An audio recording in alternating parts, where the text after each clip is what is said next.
How does the marvelous real shape magical realism literature? Imagine a world where the extraordinary feels just as natural as the everyday. That's what the marvelous real introduces to Latin American stories. Coined by Cuban writer Alejo Carpentier in 1949, it describes a perception of reality where magical events are part of daily life. Unlike fantasy stories where magic is separate, here it's woven into the fabric of reality.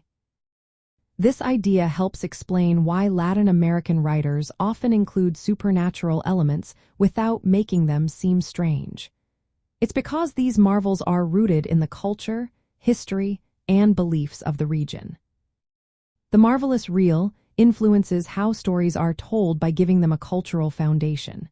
It suggests that the magical isn't just a plot device but a reflection of how Latin Americans see their world. For example, myths, legends, and spiritual beliefs are accepted as true parts of life. This approach makes the stories feel authentic and connected to the people's collective memory. Writers like Gabriel Garcia Marquez used this idea to show how Latin American life is full of surprises, where miracles happen naturally. His famous book, 100 Years of Solitude, captures this spirit by blending the magical with the real in a seamless way.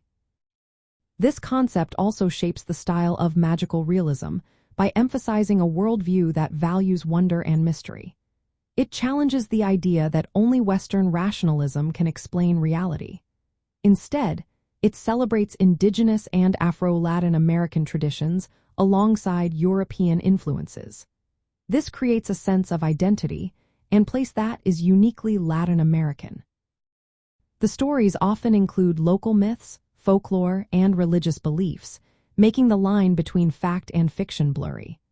Readers are invited to see Latin American life as a place where the extraordinary is part of the everyday, not separate from it. In terms of social and cultural development, the marvelous real allows writers to explore complex issues like colonial history, political upheavals, and cultural mixing. They can address these topics through stories that feel both magical and real, giving a richer view of society. This approach also resists Western ideas of realism that focus only on the factual and the rational. It affirms that Latin American culture is full of wonder and spiritual depth, which helps shape a distinct literary voice. So, the marvelous real shapes magical realism by making the marvelous a natural part of life. It roots stories in Latin American history and worldview, allowing writers to express the richness and contradictions of their societies. This cultural lens turns everyday life into a space where the extraordinary happens without surprise, making the genre a true reflection of Latin American identity.